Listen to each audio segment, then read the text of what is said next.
उस लड़के को ठीक से समझाकर भेजना विपिन के लिए आसान नहीं था। तो बहुत समय लग गया। फिर उसने देखा कि सूरज तो कब का ढल चुका था और अंधेरा भी होने लगा था। लगता है इस साल मेरे पास सिर्फ 5 स्टूडेंट ही आएंगे। आज दाखिले का आखिरी दिन था। दिन ढल गया था और स्टूडेंट भी वापस जाने लगे थे। उसे तो लगा था कि वो एक भी स्टूडेंट नहीं बना पाएगा, लेकिन आज तो कमाल हो गया। उसे 5 स्टूडेंट मिल गए। 0 नंबर लेने वाले टीचर के लिए ये उतना भी बुरा नहीं था। क्लास के दरवाजे बंद कर वो अपने कमरे की ओर जाने लगा। स्कूल का टीचर होने की वजह से उसे एक अलग कमरा दिया गया था। हालांकि कमरा बहुत ही छोटा था। कमरे का दरवाजा खोल उसने एक गहरी सांस ली। पुराने विपिन की हालत वाकई खराब थी।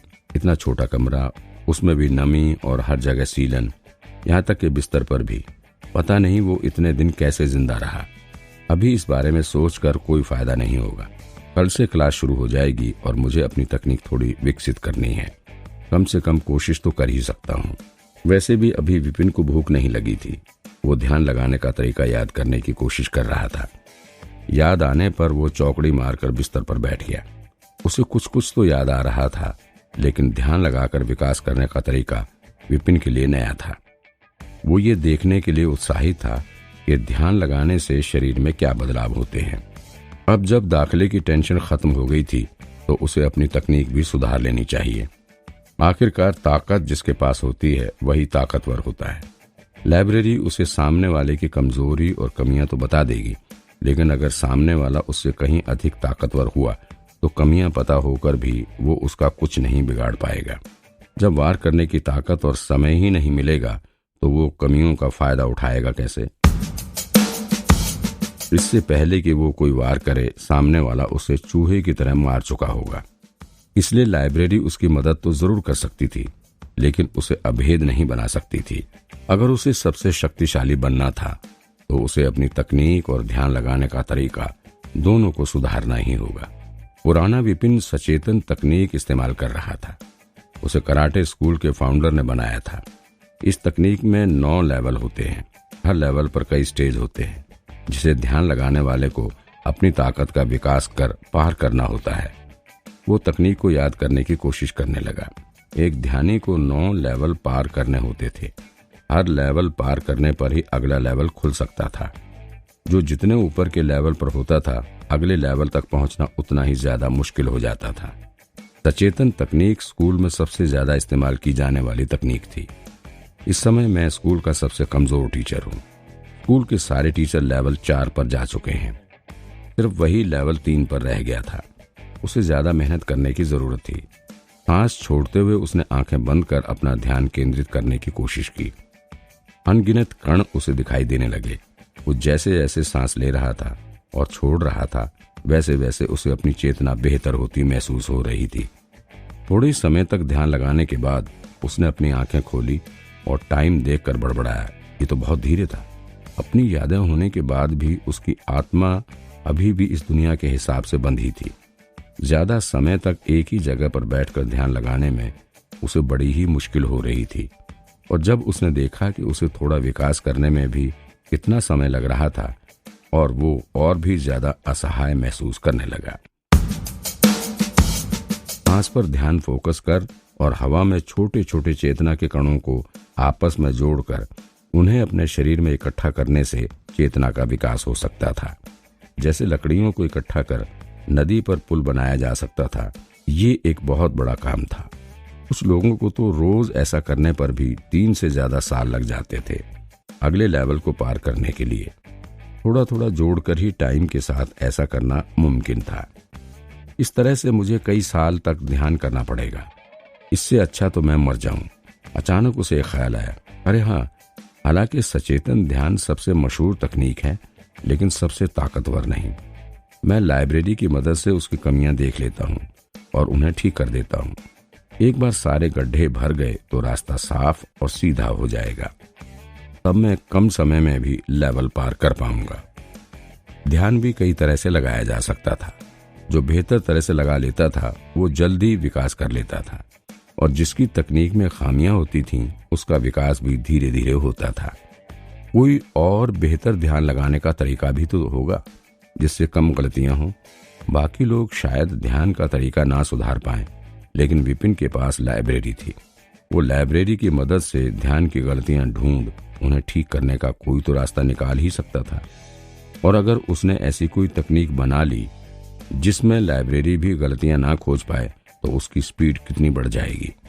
ऐसा सोच विपिन ने खड़े होकर अपने हाथ में सचेतन ध्यान की विधि ली और उसके पन्ने पलटने लगा। जैसा कि उसने सोचा था, लाइब्रेरी में उसी नाम की किताब आ गई। किताब खोल उसने पढ़ना शुरू किया। इसमें तो अनगिनत गलतियां थी, 1000 से भी ज्यादा। विपिन चौंक गया। मैं इस तरीके से ध्यान कर रहा था, लेवल 3 पर ही इतनी गलतियां थी, ये कुछ ज्यादा हो गया था।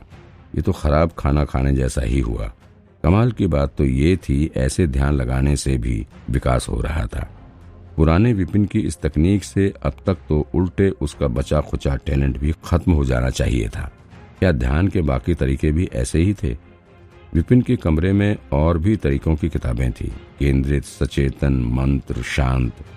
वो एक एक करके किताबें उठाता गया और लाइब्रेरी में बन रही किताब से गलतियां देखता गया। किसी किसी में तो 3000 से भी ज्यादा गलतियां थी। ये तो सचेतन की गलतियों से भी ज्यादा डरावना हुआ। मैं तो इन्हें ठीक करते करते ही मर जाऊंगा। विपिन को लगा उसका दिमाग फटने वाला है।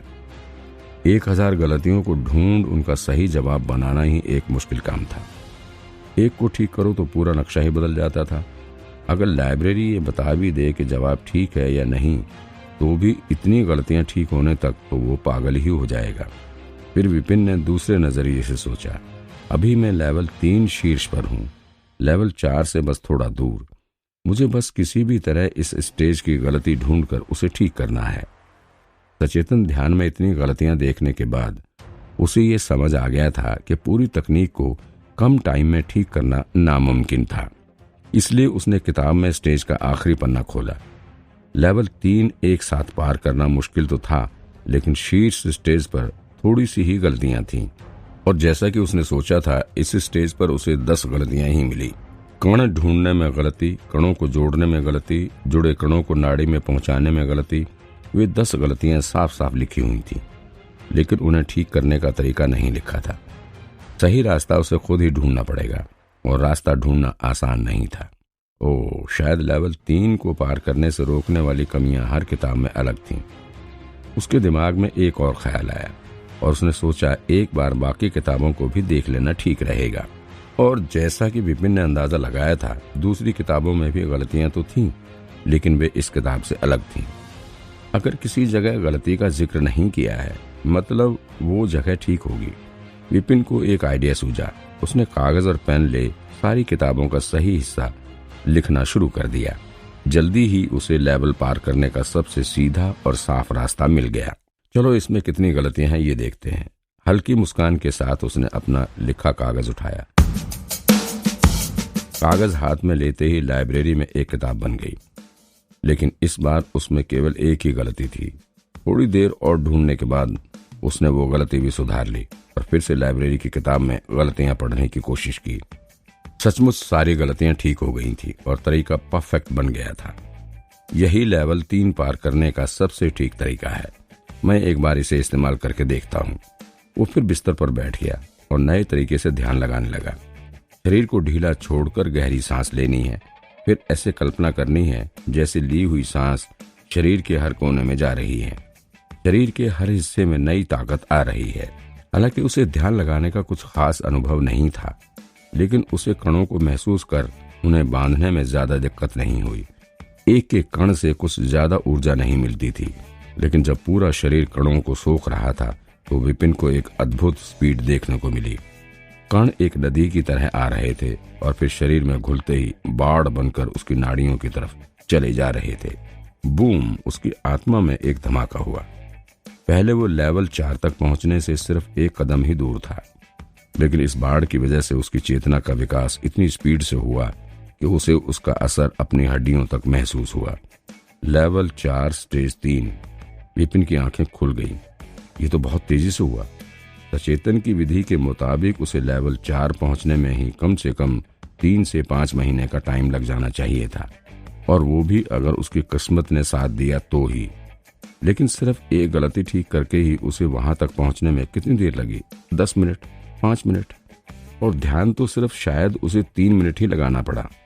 और तो और लेवल पार करने के लिए उसने जो ऊर्जा ली वो पूरी शुद्ध लग रही थी, और उसमें आज तक ली हुई ऊर्जा से कहीं ज्यादा पावर थी। अगर आज तक ली हुई ऊर्जा कीचड़ जैसी थी तो आज मिली ऊर्जा झरने के पानी जैसी साफ थी, एकदम निर्मल। ऊर्जा भी कई तरह की होती थी, शुद्ध, मैली और कीचड़ जैसी। जितनी अच्छी ऊर्जा हो, ध्यानी उतनी ही तेजी से विकास कर सकता था और उतने ही ज्यादा लेवल पार कर सकता था। विपिन ने आज तक जो ऊर्जा इकट्ठी की थी वो मैली और कीचड़ जैसी ही थी। जो वो अभी ले रहा था वो इतनी साफ थी, उसके आर पार देखा जा सकता था। वो जरूर शुद्ध ही होगी। लेकिन कहा तो जाता है कि अगर किसी को शुद्ध ऊर्जा इकट्ठी करनी है तो उसे संत या देवता की तरह ध्यान लगाना होगा। ध्यान कई तरह से लगाया जा सकता था। देवता, संत, प्रेत, आत्मा या इंसान, हर तरह में भी अलग लेवल थे, नीच, बीच, अच्छा या शीर्ष। किस्सों के मुताबिक तो ध्यानी को शुद्ध ऊर्जा के लिए कम से कम संत की तरह ध्यान लगाना जरूरी था। सचेतन तकनीक तो इंसानों के लिए थी, तो फिर वो शुद्ध ऊर्जा का विकास कैसे कर पाया? लाइब्रेरी की मदद से। विपिन खुशी से चीखा। वो अभी भी सचेतन तकनीक ही इस्तेमाल कर रहा था, लेकिन जैसे ही उसने गलतियां सुधारी और सही तरीके से ध्यान लगाया, वो शुद्ध ऊर्जा विकसित कर पाया। इसका मतलब तो ये हुआ कि लाइब्रेरी में बिल्कुल सही लिखा था, सचेतन तकनीक परफेक्ट नहीं थी। अगर ऐसा है तो क्या मैं लाइब्रेरी की मदद से संत या देवता के ध्यान के तरीके के बारे में एक किताब लिख पाऊंगा? इस ख्याल से ही विपिन की आंखों में चमक आ गई।